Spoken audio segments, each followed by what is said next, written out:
Welcome, everybody, to another episode of It Came from Marketplace. Today's episode is an all-time classic. We've got everything ranging the gamut from beautiful Ducatis to wretched cursed Hayabusas, crazy cruiser, custom trikes, nitrous. It's going to be a good one. Let's get started with the first bike on the list. Producer Logan has found us a 2005 Ducati S4R Monster for $18,500. So the S4R, really cool bike if you don't know about it. Basically, it was old school Ducati Monster, trellis frame, all the goodies, but the Superbike engine from the big dog Superbike at that time, I think was the 999. Really, really cool one. So this one, guys, says fully custom Rob Report Motorcycle Magazine cover, previously owned by Tim Allen. What provenance this motorcycle has. Took over 700 hours to build.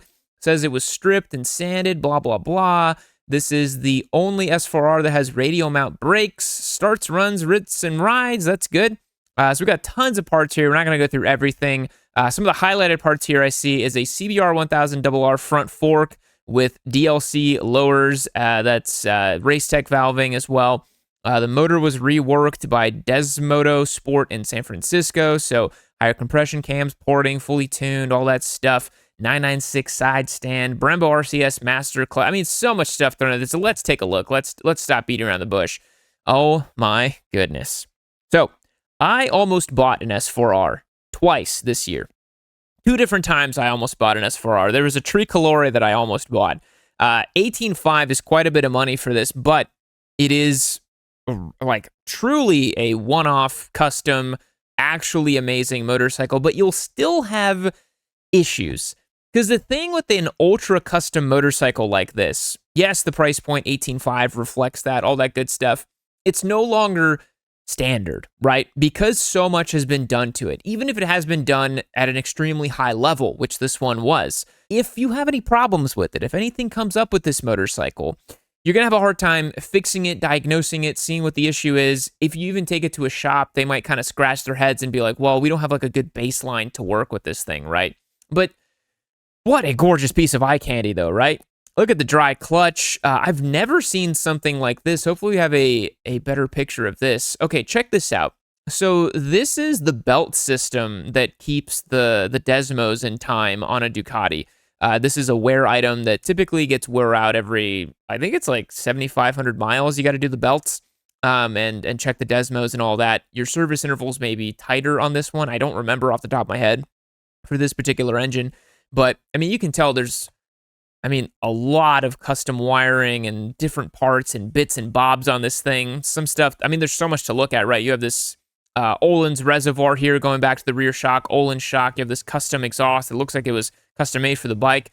You have different rear sets here. You do have the different front end. Look at that. There is a lot going on here. But yeah, the sound this thing probably makes is just delicious. And then it's probably so cool seeing these belts, whir and whiz as the motor turns, and then you have the dry clutch noises as well. Truly a bit of theater with the old Ducati Monsters, and this one would be even better, right? A couple bits of wear here, like this little knuckle for the radiator looks a little worse for wear with the paint here, so it's not, I would rate it like a 9.7 out of 10 in terms of cleanliness and execution. This is, in terms of a custom bike, about as good as it gets. This was obviously done by professionals. This is not a backyard build in any way, shape, or form. And see, this is here with the radial-mounted brakes he was talking about. So I didn't know the S4R came originally with axial-mounted brakes, which is kind of crazy given the power level. I think the S4R was pushing 150 horse, something like that. Not a slow motorcycle. Completely analog, brutal power. This one probably making something similar to that as well. This one does have the slight tricolore looking, down the gas tank and the tail end here. Just a sweet, sweet ride. I guess owned by Tim Allen as well, too, if that sort of thing matters to you. 18.5 is quite a bit of coin. These in relatively stock condition trade hands for between 11.5 to 13 if they're bone stock. So this person's trying to get a little bit more because they did a little bit to it. That's all good and fair, right? I'm happy that this person's trying to get what they're worth. But I tell you guys this all the time. If you modify a bike to a certain level, eventually you can't sell it, right? Eventually you get to the point where it's just yours and it just has to be yours, and that's kind of it. But a really cool listing otherwise. Like, stuff like this doesn't come up for sale very often. And the S4R is, in my opinion, the best of the best that Ducati ever did with the Monster. I think it's the best Monster they ever made. So, really cool bike. Let's keep it moving. All right, up next, 2013 ZX-14 with a 2015 motor for 10 grand. This gentleman has wrote a Bible for us here. Let's try to skim it a little bit. Says that it was a well-known pro racer, built this bike for himself. 2015 motor was built for nitrous and put into this bike. It's got some lowering links, an extended swing arm, nitrous system. That's pretty nuts. Vortex sprockets, air shifter with onboard compressor, aftermarket aluminum radiator, $3,000 Carrozzeria racing wheel. This bike was built to be a pro street race bike. Says it could use a little bit of touch-up here and there. He rode it to Rockport and been on a 4-hour ride with it, and it did well. That's pretty crazy to ride something this, like, built on a 4-hour ride. A bike is stupid fast. I have no trouble walking away from 1,000 bikes on the highway. Never sprayed it, no need to, too much power. That's wild that did that, no spray. I want to put it on a track and don't have time to, and too fast for the streets. I want to sell to someone that can race it. Don't need to sell and not in a rush, so no low offers. 10K is what I'm asking. I'm sure I'm forgetting something, but the bike is bad and wicked fast. Any questions, just ask. Let's take a look. All right, so ZX-14 with a 2015 motor swapped into it, extended swing arm. Very clearly a motorcycle that somebody was using for illegal street drag racing. This is, maybe let's give some credit here. I think you could use this bike on the drags. It's extended. It's got the spray. With the right pilot and the right hands, I think this bike could do very well in the drag strip. I am not super well versed in drag strip racing. Circuit and track day style racing is more of my bag. So I'm not super familiar with the way that this motorcycle would work on a drag strip, but it seems to be well set up for the task. So ZX-14 was conceived as the Busa killer, and a lot of people, anytime I bring up the Busa, they're like, but the ZX-14 exists. This bike truly is just like an animal in terms of its top-end power, how crazy fast it is. And this one, with the built motor, nitrous, a swing arm stretch, I mean, if you want to go fast in a straight line, this is truly a just piss missile of a motorcycle. I think this thing's probably just ungodly fast in a straight line, which is, if that's the thing you're into, that's the thing you're into. You like to do it. I know a lot of guys do that sort of thing. There's a way to do it responsibly, which is at the drag strip, and there's also a way to do it not so responsibly, which is people doing it on the street. No seat unit on this motorcycle. So obviously, if this guy rode this thing for 4 hours with no seat on it, I don't think he has a taint anymore. Let's just put it that way. This man raw dogged 4 hours on the ZX-14 with no seat. That is pretty impressive. But yeah, so nitrous, air shifter, swing arm stretch, all your classic ultra fast boy mods. It's in pretty good shape. Once you start, much like the S4R, once you start modifying stuff, the prices start to get a little kind of like a question mark around it, because you could maybe ascertain the value of a stock ZX-14. But once you get to the drag bikes and all the mods and stuff, then it's kind of just, you're looking for a specialist, someone who very much knows what they want, and they're going to take this and use it for their applications. I totally believe this gentleman that this bike is probably ungodly fast. Yeah, because a sprayed ZX-14, that's crazy. I've never ridden a bike with nitrous. I've ridden turbo and supercharged bikes, and they were insanely fast. This is probably on that same level, because that's typically what happens when you spray a bike like that. So, crazy work, really cool to see. Not my cup of tea, not something I would personally pick up, but I think for the right buyer, could certainly fit the bill. Moving on. All right, next up, something a little bit different. 2001 Honda Superhawk for $3,500. Now, these I've mentioned as being kind of cult classic motorcycles. I think these bikes are really cool and were kind of ahead of their time. So, 5,200 miles on the clock. That's basically nothing. I recently purchased this bike about 4 months ago and loved it. Reason for selling is I don't ride it often enough to justify how much I spent on it. The bike will run and ride, but randomly stalled at a light. I'm young, so I don't know why it would do that, but it starts right back up and goes. That's interesting. Could be a couple different things. Price is not negotiable. I want to get what I got for it. Barely put 100 miles on the bike. Message me any questions you may have. I'll try to respond as soon as possible. Let's take a look. Yeah, so love the fast food cup right there in the photo.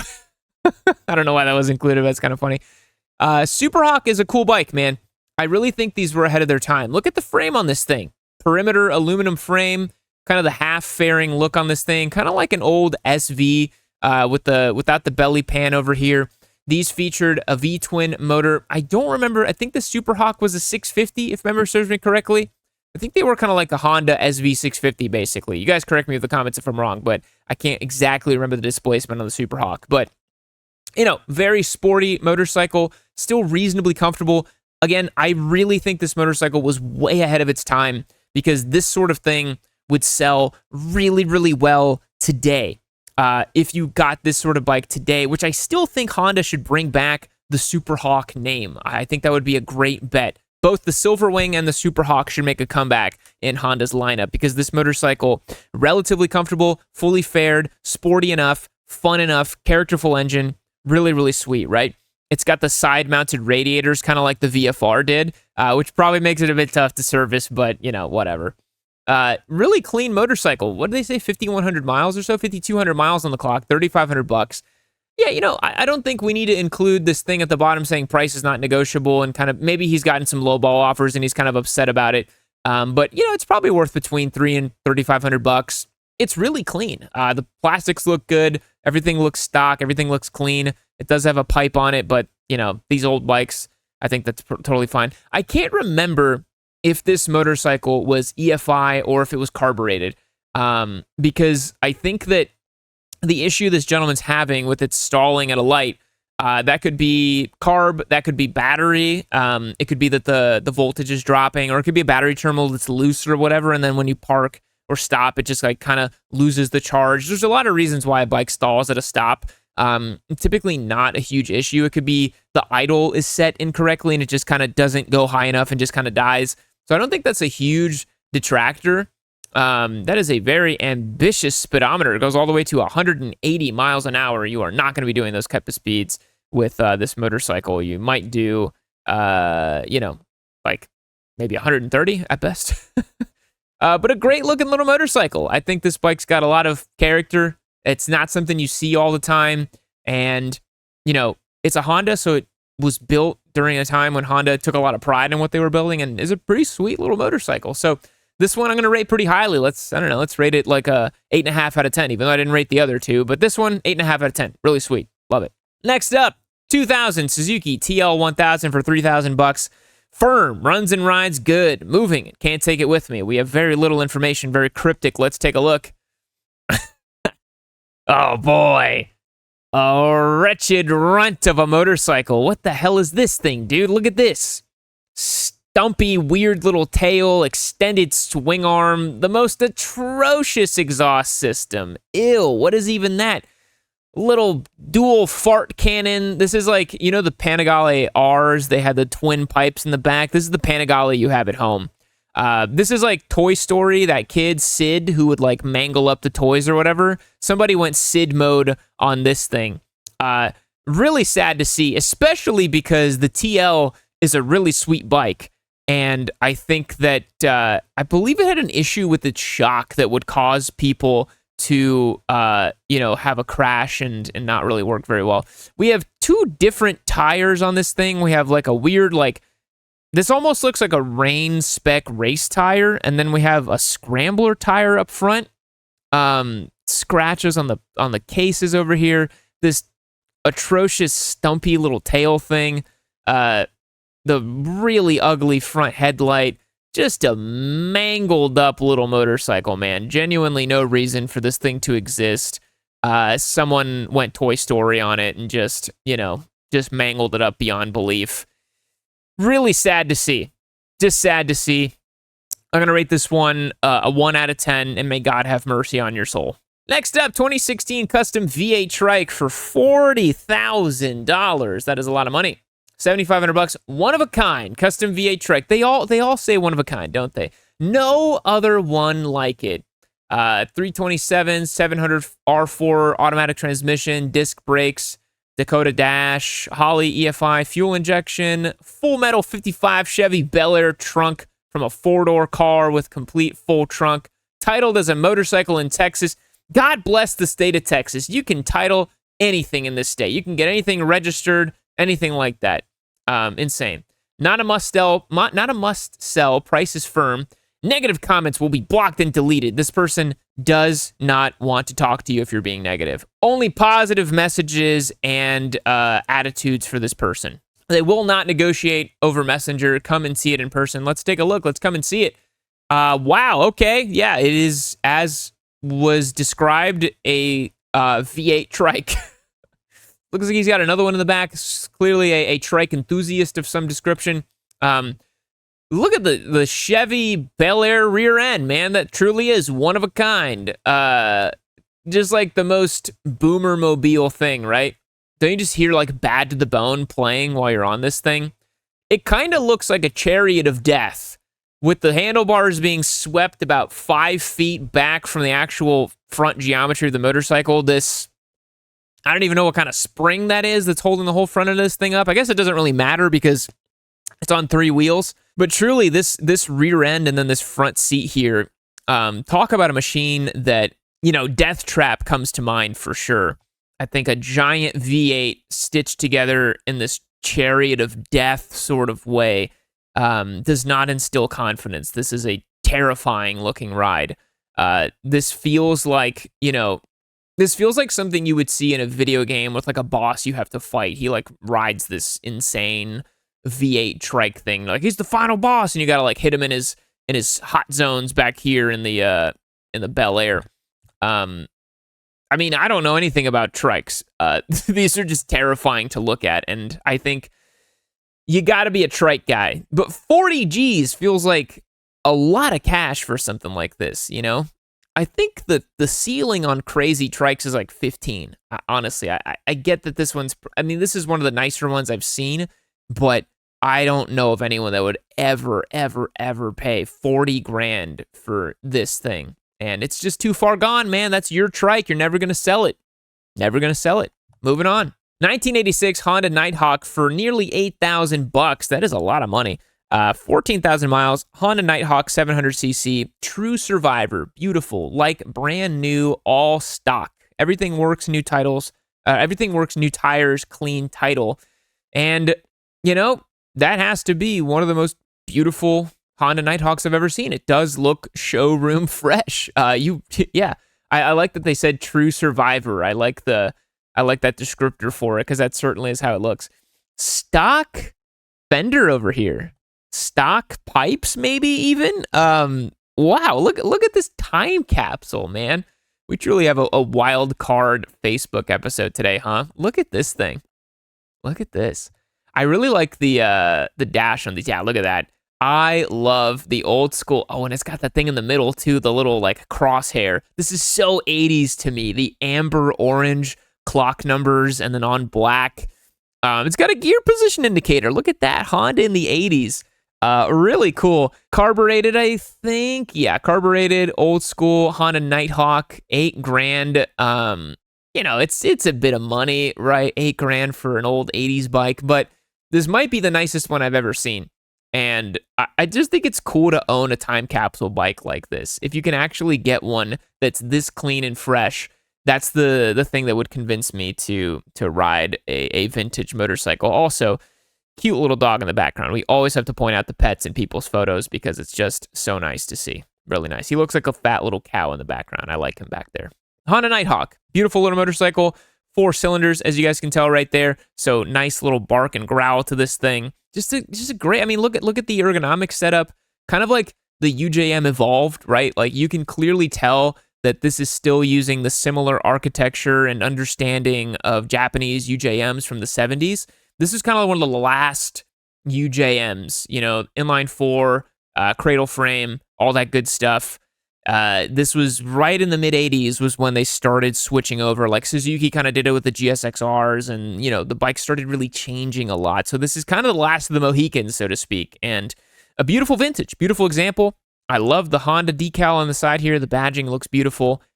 You know, if you're into a time capsule kind of bike, I don't think you can go wrong. Really nice. Love to see it. Moving on. 2011 Suzuki Hayabusa for 10 grand, 1550cc. Goddamn, that's a big bore. not stock. Tons of torque and power. Flashed ECU, Power Commander 5. He flashed the ECU and he put a Power Commander on it, baby. Cash in hand before any test rides. If you've never ridden a leader bike, don't bother. I also like the way he wrote leader as if he's British. A leader bike. Open to trades, Fox Body C5 skid steer. Price dropped for quick sale. Price is firm at 10. Let's take a look. Yep. It's a freaking Busa, baby. Lots to see here. Oh my god, it's got bejeweling and bedazzled and sharp little ends on the grips here. How tough. How tough. Busa guys really are their own breed, man. I've been talking about them for years, but you know, it's the type of guy that owns a Busa that then is like, yeah, fuck it, I'll trade it for a jet ski. I don't care, you know, or like give me a C5 Corvette. Yeah, it's like they're not. I don't want to say they're not motorcyclists because they are, but like the Busa exists in the same realm for people to go and buy like jet skis or Corvettes or skid steers or like those weird wave runner things that people use on lakes. I feel like Busas are for people who have toys for lakes or boats. They're not really like, I know some like diehard motorcycle guys have a Busa and love a Busa. I mean, I owned and loved a Busa. I was one of those guys. But a lot of them are just like, they just have a Hayabusa as like a toy. So this one got the extended swing arm, got, this is probably some sort of like readout for a fuel controller or something like that. I'm not really sure what this little screen is for here. Maybe to change maps or do something like that. Look at the levers, boys. Are those like, it's like an alligator-shaped lever Hayabusa grips here. God damn, it just gets crazier the more you look at it. The rhinestone Hayabusa topped brake and clutch res covers are crazy work, dude. That's crazy work. The orange, oh my god, it's got an orange windshield. Holy moly, this thing gets crazier the more you look at it. The gator seat, come on, gator seat. And then you have the cowl over here for the rear. I mean, it's been a while since I've seen a proper Busa, but this is like, yeah, a real deal Busa. So 1550 cc's is quite a bit over what the Gen 2 was. The Gen 2 was 1340 cc's because the Gen 1 was 1299. So somebody really bored this thing out. Somebody really increased the displacement on this bad boy. So I bet you this thing hauls the mail. And it hauls the mail looking so good, doesn't it? Lord have mercy. It's got like the old school, like the white and the black and the orange. What vibe is this giving me? Like some sort of like mid-2000s basketball team. And I feel like the Busa kind of is like the NBA's official motorcycle, right? I feel like because it's so large and in charge, it worked really well for North American athletes. I think a lot of basketball and football guys bought Busas. I just feel like that's a thing that happened, you know? I mean, 10 grand for this. I've said this. How long has it been that I've been saying? Like 7 years that I've been saying that like the floor for a custom Busa is always 10 grand. It used to be 13. I don't know why everybody priced it at 13, but now it's 10 grand. And I guess that's what they're worth. But I don't know, man. It becomes so custom and weird that you kind of just lose the plot. So yeah, this one rating a 4 out of 10. All right, next up, 2012 Harley Davidson Softail for $32,000. Jesus Christ. Got this 2012 Softail, letting it go for $32,000. Oh, he's doing us a favor. He's letting it go for $32,000. What a nice guy.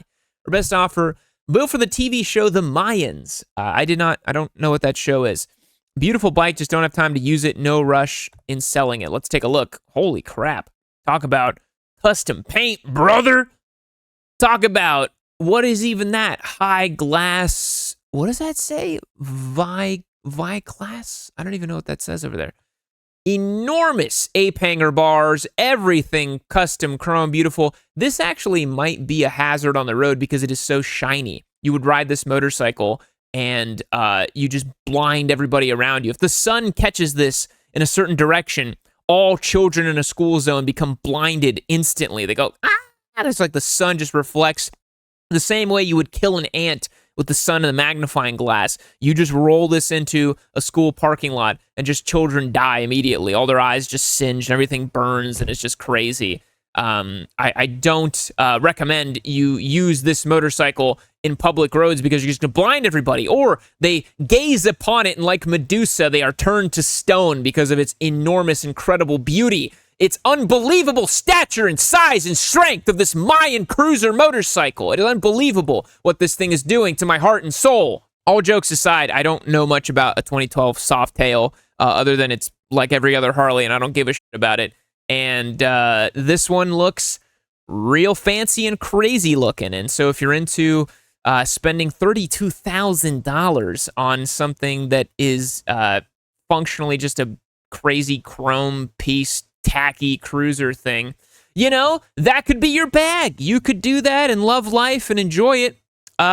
It's not for me. It's a bit too much money. A bit too much money for the value proposition here. Also, look at the exhausts hanging off a foot off the end of the motorcycle. What a machine, dude. What a machine. I'm rating it a 0 out of 10. Moving on. Last but not least, perhaps least, a 2025 R1 for $7,000. Wow. Brand new R3. Oh, come on. Only 196 miles on it. Was purchased in July. Title in hand, one owner. Ride about once a month. A few minor scratches on the side. 7,000 OBO. What happened here, I wonder? What happened here? Brand new bike, 196 miles, ride it once a month. Got the built gloves. Come on. We know what's going on here. We know what's going on here with the scuffs on the exhaust. Come on. We know what happened here. Somebody bought this as their beginner bike, and then somebody got a little scared. Somebody's not showing us the grips and the bar ends over here because I guarantee there's a little bit of damage done to the bike, and somebody got a little scared running their R3, and now they're trying to sell it for what they paid out the door for it. It's not gonna happen. It's not gonna happen. This bike is not worth $7,000, and shame on you for listing it as a Yamaha R1. It's not an R1, it's an R3. Get it right. This is something you see all the time, right? Somebody buys a new motorcycle, they ride it for 200 miles. They decide motorcycling is not for them. That is okay. I understand that not everybody is going to become a lifelong dedicated motorcyclist through and through, true and blue motorcycling. It's not happening to everybody. And so now you drop the bike, you got a little scared, time to sell it. But guess what? Just because you paid 7 G's out the door does not mean I'm going to pay 7 G's for your motorcycle. This bike is worth, at best, at most, $5,200. I'm going to say it right there. Because you take a depreciation on it once it rolls off the lot. Because if I can take $7,000 and buy a brand spanking new R3 out the door, which is pretty reasonable, I think, because I think these things retail for like $5,500, I think, something like that. So let's say you get abused, tax, title, license, all that stuff, dealer fees, $7,000, right? You know, I could just go buy a brand new. So I think this motorcycle, unfortunately, my friend, you are going to take a bit of a loss on it. I understand that you have rode it very little. It's functionally brand new. That's the way the cookie crumbles. And that, my folks, is the way the cookie crumbles for the end of this video. Thanks so much for checking it out. I appreciate you watching another episode of It Came From Facebook. Let me know down below in the comments what you think about it, what you liked in today's video, and I will catch you guys in the next one. See you later.